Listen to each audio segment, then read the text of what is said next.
Hey guys, how's it going? I wanted to elaborate on Psalms 91 a bit. So obviously we have this whole quarantine coronavirus combo going on. And I've been talking to a lot of believers, and it seems like a mixed bag of people that are really nervous about what's going on, and then people that are just like, yeah, I'm just putting my faith in the Lord, which is awesome. We should definitely do the latter. But sometimes it's hard when we have kids or we don't have work or we just haven't been quite keeping caught up on doing our due diligence with the Lord. So I'll just go ahead and read portions of this and explain it a little bit. So Psalms 91, He that dwelleth in the secret place of the Most High shall abide under the shadow of the Almighty. I will say of the Lord, He is my refuge, my fortress, my God, in Him will I trust. So here when it's talking about abiding in Him, it's talking about keeping His commandments, abiding in His word, abiding in His Torah, which means instruction.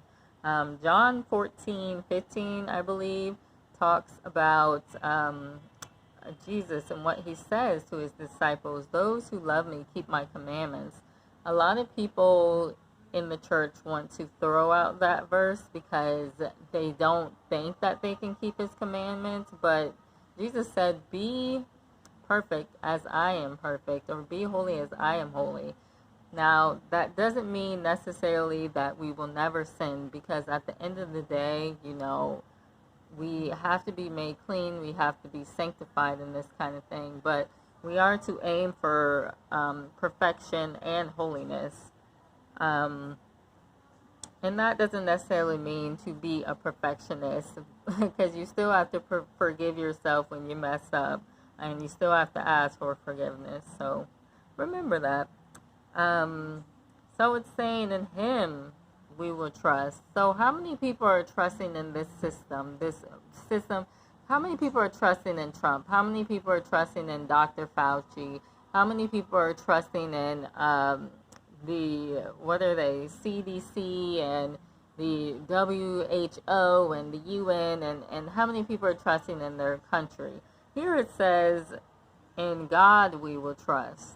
That is the only thing that we can trust in, to be truthful. We can try to put our trust in other things, but we're going to end up, especially if we're in this walk, we're going to end up being hurt if we do that. So our goal is to try to trust in Him as much as possible, to put our faith in Him and in His commandments.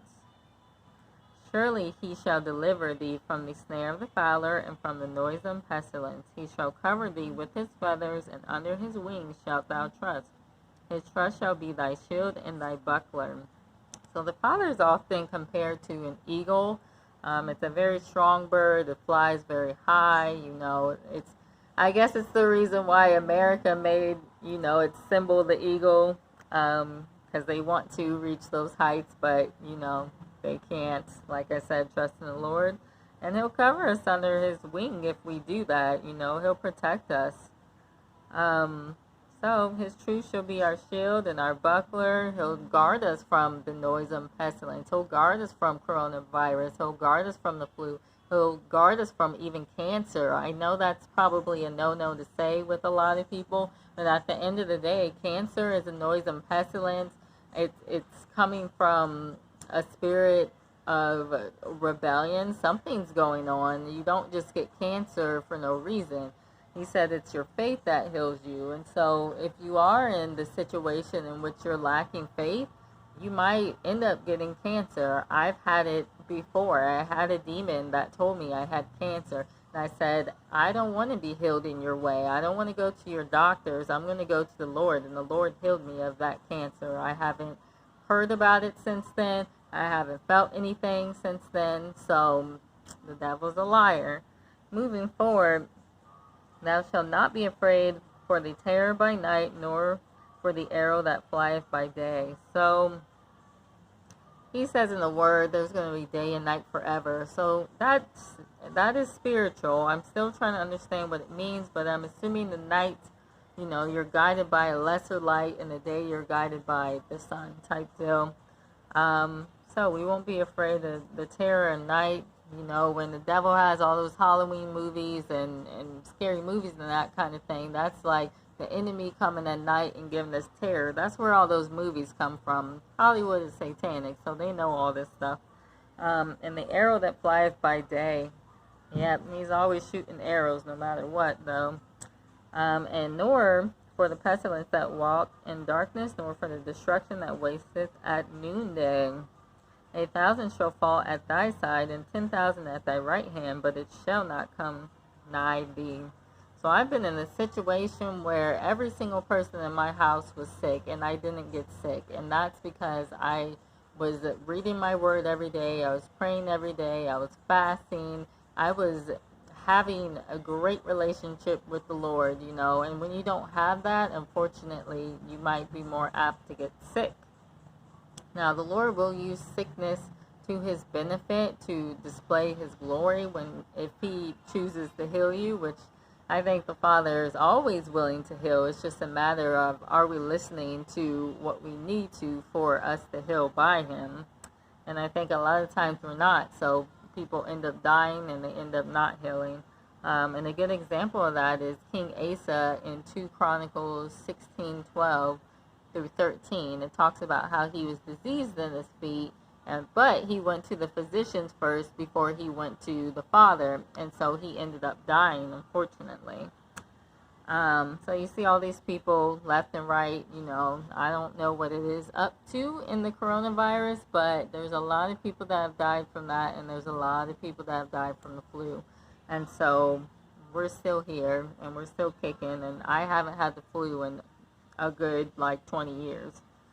Only with thine eyes shalt thou behold and see the reward of the wicked, because thou hast made the Lord, which is my refuge, even the Most High, thy habitation. There shall not be any evil that befalls thee, neither shall any plague come nigh thy dwelling. For he shall give his angels charge over thee, to keep thee in all thy ways.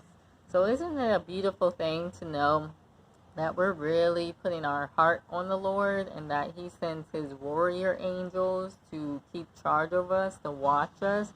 That is a really cool and amazing thing. That is a strong protection. Let me tell you how strong these angels are. They went to war with Satan and his cronies, and guess who won? Okay, that's why Satan fell from the sky like lightning. So a lot of times when you see that little lightning bolt that people draw, it's to represent that. But yeah, keyword fell. He was defeated by these angels. So, and he's also going to be locked up for 1,000 years coming here soon. Let's see now. They shall bear thee up in their hands, lest thou dash thy foot against a stone. Thou shalt tread upon the lion and the adder, the young lion and the dragon shalt thou trample under feet. Because he hath set his love upon me, therefore will I deliver him. I will set him on high, because he hath known my name. Wow, so we'll trample upon dragons, like a dragon that represents Satan. Just because we know his name, because we're continuously seeking to know him, he will deliver us from, darkness. He'll deliver us from pestilence. He'll deliver us from enemies. He'll deliver us from Satan. So why are we so scared of the coronavirus? We shouldn't be. He shall call upon me, and I will answer him. I will be with him in trouble. I will deliver him and honor him. With long life will I satisfy him, and shew him my salvation. That is beautiful. I hear a lot of people saying that, the Lord just takes whoever he wants to at any point. But he's saying right there, I will give you long life if you abide in me. So here's